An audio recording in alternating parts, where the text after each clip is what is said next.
Hey everyone, welcome to another deep dive with us today. Today we're looking at tariffs. Ooh, tariffs. Yeah, Exciting stuff. it is, and specifically we're looking at how the U.S. can avoid a trade war with some of its big partners like Canada, Yeah, Mexico, China. those are some big ones for sure. Yeah, no kidding. And to help us navigate all this, we've got an article by Osaretin Agbonavbare called Mm, "What the U.S. Needs to Do to Avert Tariff Retaliation from Canada, Mexico, and China." Catchy title. It is. Gets right to the point. Right. And we've also got some clips from a podcast interview he did. Oh, nice. Yeah, so we'll be weaving those in. Should be interesting. Yeah, definitely. And Osaretin himself is a fascinating guy. Oh, how so? Well, he's a U.S.-based Nigerian entrepreneur. Okay. He's a specialist in human-computer interaction. Wow. And he's also an education technology expert. So he's got his fingers on a lot of pies. Yeah, you could say that. So not your typical trade analyst, then. Exactly. Which is why his perspective is so valuable. I see what you mean. So before we jump into the nitty-gritty, Okay. can you give us a quick rundown of what tariff retaliation is and why it's such a big deal? Sure. So basically, it's like this one country raises tariffs on another country's goods, right? Right. And then that country retaliates by raising tariffs on the first country's goods. So it's like a back and forth. Exactly. It can escalate really quickly, and before you know it, you've got a full-blown trade war. And nobody wins in a trade war, right? Right. It hurts businesses, consumers, everyone involved. It kind of reminds me of like when kids are arguing on a playground Oh, yeah. and they keep taking each other's toys. I get it. Except in this case, the toys are import taxes. Makes sense. A very expensive playground. Right. So what can the U.S. do to avoid this whole mess? Well, Agbonavbare lays out 5 key strategies in his article. 5. Yeah, the first one he talks about is boosting U.S. manufacturing.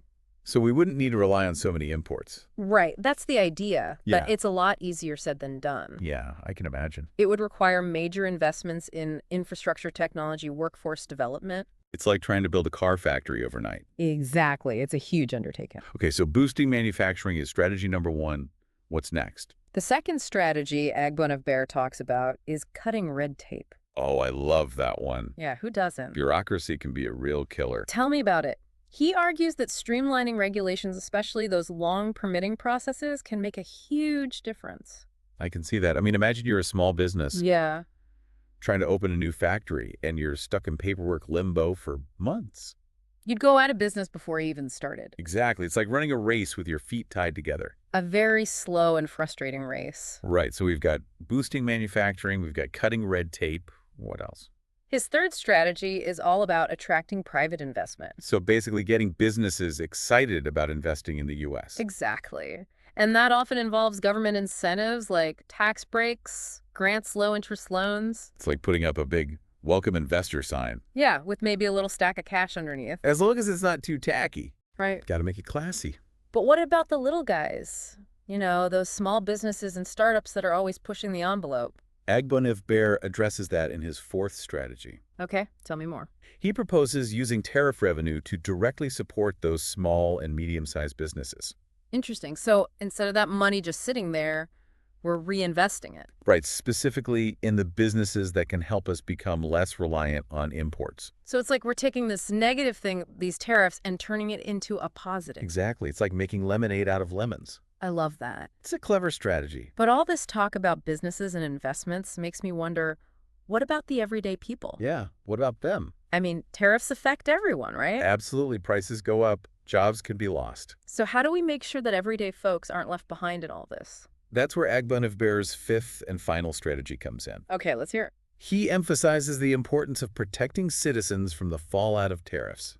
So what does that look like in practice? Well, he suggests things like subsidizing essential goods to keep prices stable. So like food and medicine. Exactly. Those are the essentials people need no matter what. Makes sense.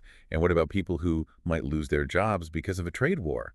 He also talks about expanding social safety net programs like unemployment benefits. So there's a cushion for those who are hit the hardest. Right. It's about making sure that everyone is protected. So we've got 5 strategies: boosting manufacturing, cutting red tape, attracting investors, supporting small businesses, and protecting citizens.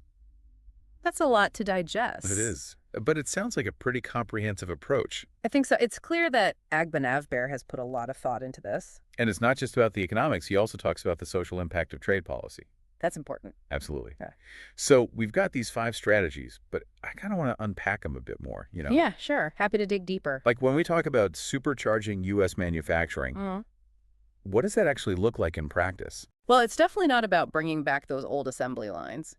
Right. Got to be something more modern. Exactly. Agbonavbare talks about investing in advanced technologies like robotics, AI, 3D printing. Oh, wow. So like futuristic factories. Pretty much imagine robots working side by side with human technicians creating custom products super fast and precise. That sounds amazing, like something straight out of sci-fi. It is pretty cool, and to make that happen, we'd need a highly skilled workforce. Right. People are going to operate and maintain all that fancy tech. Exactly. So we're talking about retraining programs, apprenticeships, things like that. So it's not just about the machines, it's about the people too. Absolutely, got to invest in both. Now let's talk about cutting red tape. Ah, yes. Everyone's favorite topic. Seriously, bureaucracy can be such a pain. Agbonavbare specifically mentions those permitting processes. Oh yeah, those can be a nightmare. Especially for small businesses, imagine you've got this great idea, you've secured funding, you're ready to go, but then you get bogged down in paperwork for months.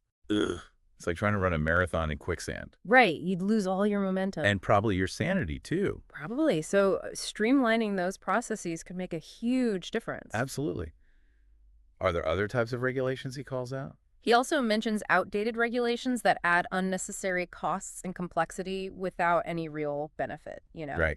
Gotta cut the fat. Exactly. It's about finding the right balance between protecting workers, consumers, the environment, and also fostering a healthy business environment. So it's not about getting rid of all regulation. Yo, not at all. It's about making them smarter, more efficient. Right. Regulations that actually make sense for the 21st century.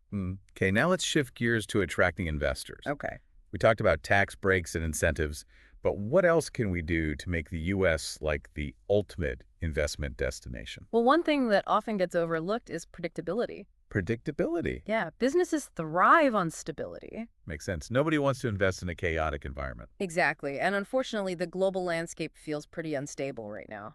Yeah, lots of uncertainty out there. So if you're an investor, you want reassurance that the rules of the game won't change overnight. You want to know your investment is safe. Right. And that the government won't suddenly pull the rug out from under you. It's like planting a tree. You want to make sure the soil is good, the weather is favorable, and there's no hurricane coming to uproot everything. Perfect analogy. And just like a tree needs time to grow, investments need time to mature. So we need to think long term. Absolutely. And create a stable environment that fosters growth. Got it. Now, speaking of fostering growth, what about those small businesses and startups? Right. Those are the engines of innovation. Exactly. How do we make sure they're not left out of this whole economic revitalization plan? Well, remember Agbonavbare's idea about using tariff revenue? Oh, yeah. He suggests creating a dedicated fund specifically for small and medium-sized businesses, particularly those focused on innovation and technology. So like seed money for the next generation of entrepreneurs. Exactly. And since it's funded by tariff revenue, it's not adding to the national debt. Right. It's like turning a negative into a positive. Exactly like making lemonade out of lemons. We've got that lemonade theme going strong. I like it. It's refreshing. But let's not forget about the everyday folks. Of course, the people who are most affected by these policies. We talked about safety nets, like subsidizing essential goods. Right. But how does it actually work? I mean, are we talking about price controls? Well, Agbonavbare doesn't get into specifics, Okay. but he emphasizes the need for targeted relief efforts. Targeted how so? Well, for example, imagine a program that provides direct subsidies to low-income families to help them afford food and medicine. So making sure those who are most vulnerable are protected. Exactly. It's about providing assistance where it's needed most. And what about people who might lose their jobs because of a trade war? He talks about expanding safety net programs like unemployment benefits and job training. So not just a handout, but a helping hand to get back on their feet. Right. It's about providing support and opportunities. So it's a multi-pronged approach tackling the issue from all angles. Exactly. It's about recognizing that in a globalized economy, we're all interconnected. What happens in one country affects everyone. And it's not just about economics. It's about social responsibility too. Absolutely. Making sure the benefits and burdens of trade are shared fairly. Okay, so we've got all these strategies in place, but the big question remains, can we actually avoid a trade war? That's the million-dollar question, isn't it? And honestly, it's impossible to predict the future with certainty. Right. Things change so quickly. But what's interesting is that Agbonavbare's framework goes beyond just averting a crisis. Oh, how so? He's talking about using this situation as a catalyst for strengthening the American economy, creating a more resilient system. So it's not just about putting out fires, it's about building a more fireproof house. Exactly. It's a long-term vision. But all this talk about government policies and economic strategies makes me wonder, what about us? Us. Yeah, you and me? Like, what role do we play in all this as individuals? That's a great question, and one that I think we should explore further. It's kind of overwhelming, all this talk about government policies and, like, global trade agreements. Yeah, it can feel like we're just tiny cogs in this giant machine. Exactly. hmm So what can we as individuals actually do to make a difference? Well, I think it starts with recognizing that every purchase we make is a vote. A vote. Yeah, a vote for the kind of world we want to live in. So, like, voting with our wallets. Exactly. Every time you buy something, you're supporting a particular company, their supply chain, their values. So it's not just about getting the best deal. It's about thinking about the impact of our choices. So what if everyone started prioritizing ethically produced goods? Fair trade, sustainable stuff. That would send a powerful message to businesses. Right. They'd have to adapt or get left behind. Exactly. Consumer demand can drive real change. So it's not about blindly buying American. No, it's about being a conscious consumer. Doing your research, understanding where your products come from. Supporting companies that align with your values. I like that. But let's be real. A lot of those ethically produced goods are more expensive. That's true, and I get it. Not everyone has the budget to shop that way. Right.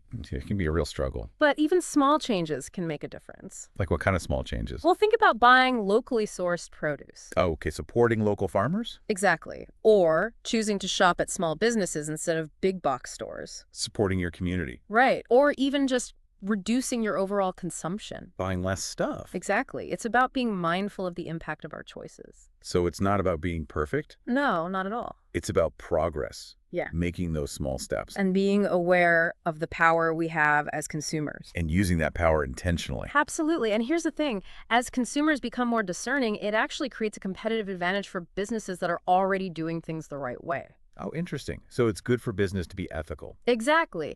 Those companies prioritizing sustainability, fair labor practices, they'll stand out in a marketplace where consumers are voting with their wallets. So it's a win-win. Exactly. Doing the right thing is also good for business. I love that. And it kind of brings us full circle to what we've been talking about today. Yeah, how to create a more sustainable and equitable economy. Agbonavbare's strategies are ultimately about strengthening the American economy. But it's not just about government policies. It's about empowering individuals and businesses to make responsible choices.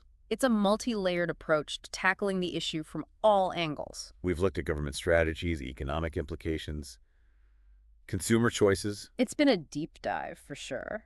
but I think we've come away with a better understanding of how global trade works. And how we can all play a part in shaping it. And most importantly, I think we've come away with a sense of hope. Hope that even in the face of these massive global challenges, Our choices can make a difference, our individual choices combined with smart policies, can create a better future for everyone. a more just sustainable, prosperous future. That's what I like to hear. So as we wrap up this deep dive, we leave you with this: what kind of world do you want to live in? What choices will you make today? To help bring that world into being Keep exploring, keep questioning. and keep making those conscious choices, Because even the smallest actions can have a ripple effect. creating a wave of change that shapes the world around us.